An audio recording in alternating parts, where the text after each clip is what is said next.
Elizabeth Betsy Braddock, aka Psylocke, may be one of the most easily recognizable mutants and X-Men, but once lived a fairly unassuming life. You know, before getting precognitive and psychic abilities, cybernetic eyes, and learning that her twin brother is Captain Britain. Elizabeth and her twin brother Brian were both born in England, but took mildly different paths. Elizabeth attended college, became a pilot, and was carrying on with what one might call a normal, albeit privileged, life until her powers started to show. Now, these powers made her a prime candidate to serve alongside her brother, and eventually even serving under the role of Captain Britain herself. Elizabeth's powers, however, drew a lot of attention, especially the wrong kind of attention. Enter Mojo. Betsy is abducted and forced to serve in the Mojo-verse, where she is given the aforementioned cybernetic eyes and the title, the Psylocke. Elizabeth is eventually rescued from this gladiator-style television prison run by the spineless creature Mojo. No, really, his race are called the Spineless Ones, and they depend on the technology and robotic suits that they are physically connected to move around.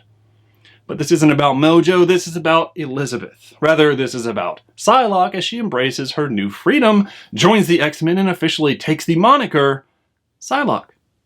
Psylocke has had several powers through her existence, some evolving, some appearing as new, but the majority have focused around her telekinetic and telepathic powers, Kyle. She possesses the often depicted ability to manifest psychic weapons created by an extreme focus of her powers that result in a physical reddish magenta blade that works equal to or more powerful than an actual knife or sword. Her telekinetic abilities and manifestations, paired with her incredible fighting skills, make her an extremely valuable asset in any battle. I'd like to think that these powers and Elizabeth's intelligence, resilience, skill, and strength are what also helped make her such an iconic and legendary mutant in the X-Men universe. And it had nothing to do with the skin-tight, often small costume she's depicted in. That's gotta be right. Right? Regardless of the reason, Elizabeth, aka Psylocke, is forever ingrained in the universe and will continue to be an influential part, despite any character retcons, changes, and so on. And thanks to the team at Medicom, the collectors get an amazing representation of this character for their collections. Hey everyone, my name is Jonathan, aka JK of JK Collects, and in this episode we are taking a closer look at the Medicom Mafex Elizabeth Betsy Braddock Psylocke.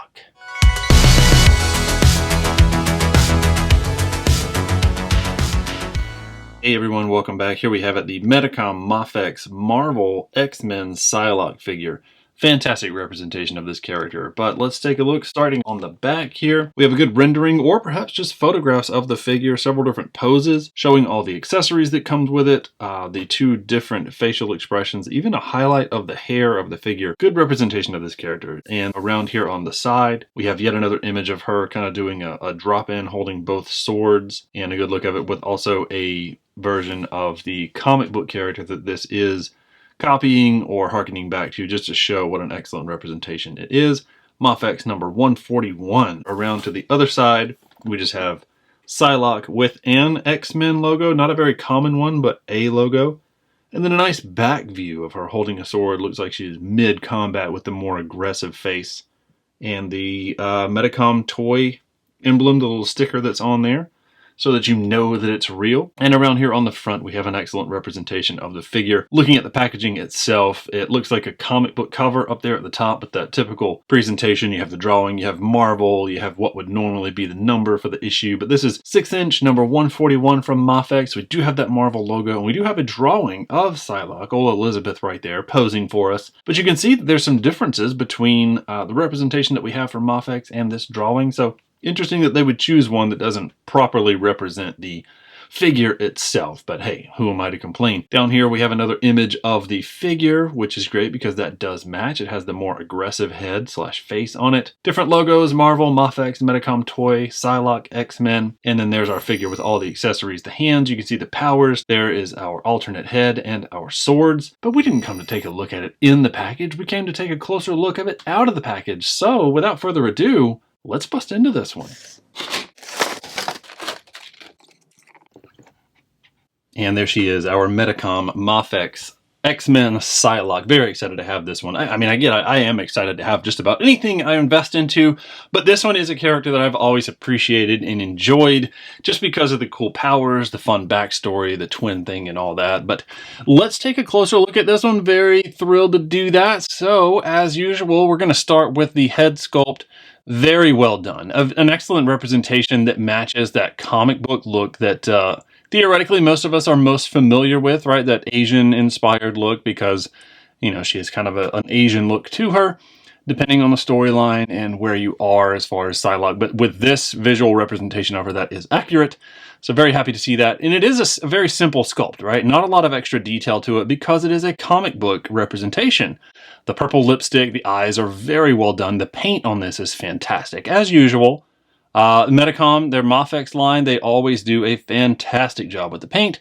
Speaking of, let's take a look at the hair around here on the back, right? So not a lot of intricate detail in the sculpt of the hair, but it works, again, for the medium that we're working with and what we're trying to copy. And I do appreciate with the paint that they did on it, the valleys, the lower set portions of the hair are in a shiny black, but then the higher portions that would be receiving a little bit more light are in a kind of a matte or a satin purple, which is her hair color, but it does give that depiction that we're used to with the way that she would be drawn in the comics. Even the swoop up there of the bangs, I mean, very long bangs, but the swoop up there is well done. And even the sideburn right there, the purple of it. No black highlights to it, but I think it's very well done and the sculpt is good. As far as mobility of it, yes, it does have long hair in the back, but it doesn't seem like it's going to interfere too much. We have good side to side. The neck is separate from the torso, but you can see the head does have the freedom to move very well on its own. Another good quality that I've always seen in these Mafex characters and creations and representations is the word I think I'm looking for. The rotation, not terrible, right? Because the hair is going to get in the way.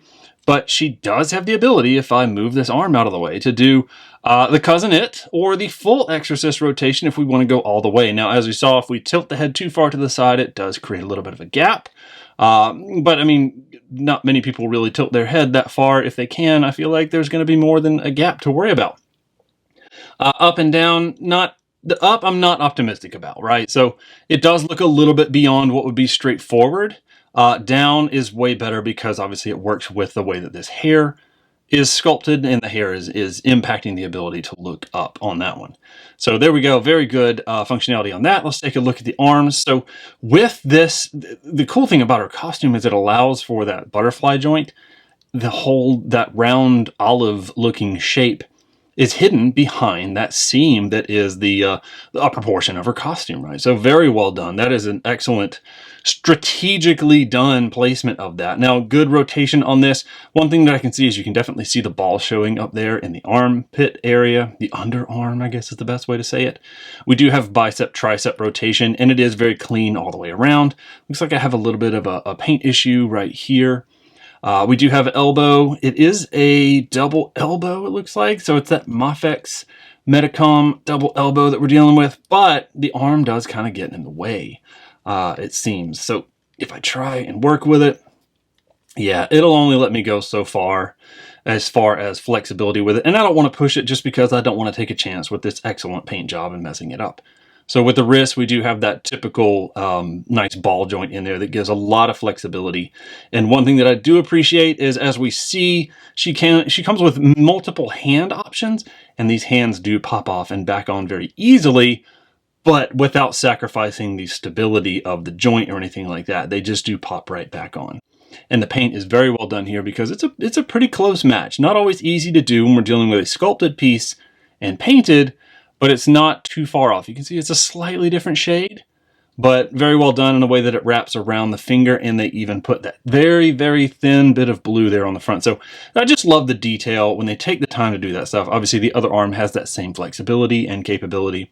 Here in the mid-torso, we have full range of motion, and it is sculpted in that blue plastic, so it goes all the way up, but you can easily see up in there to see the joint. But that's fine. She still has excellent flexibility. Back, not too bad by any stretch of the imagination. No pun intended. And then forward, the crunch is very good as well. And of course, the this does pop off pretty easily for the removal of this belt, right? So she does have a separate piece, so it does pop off. I guess I probably wanted to do the waist more so than that, because look at this chaos that I have caused. I apologize, ladies and gentlemen, for what you have had to witness here, this absolute massacre of Elizabeth Betsy Braddock. But there we go, she's back together. But let's pull that. So that's a little bit easier to remove that belt and add the secondary one on there that had the sword, the sheaths in the back. So there we go. And, you know, an excellent joint. It's 2 ball joints in there, as we saw, so good for flexibility. Here at the top of the legs, the upper thigh area, I'm kind of surprised that we're not able to pull off a split right there, because she is a very flexible character. From a lot of her poses on covers and in comic books and things like that. I mean, she does some wicked crazy kicks. And if we're going to put her in those poses, you do see a gap right there. So it does create a little bit of a hole as far as the imagery goes. Because, I mean, this is definitely a kick that we have seen Psylocke do. I believe it's been on some covers even. But not bad as far as flexibility. We do not have any upper thigh rotation, even though there are 2 perfect spots to have a line for that. But that's okay, because it does have pretty good range of motion, even if it does step forward and create some gaps. That's a little bit disappointing, if I'm honest, because of all the posing that she is set to do for the character. But the double knee has excellent flexibility right there, so she can limber up, even if she can't necessarily accomplish clean, flexible maneuvers. And then down here on the foot, we don't have any calf rotation, but here on the foot, we do have pretty good forward and backwards.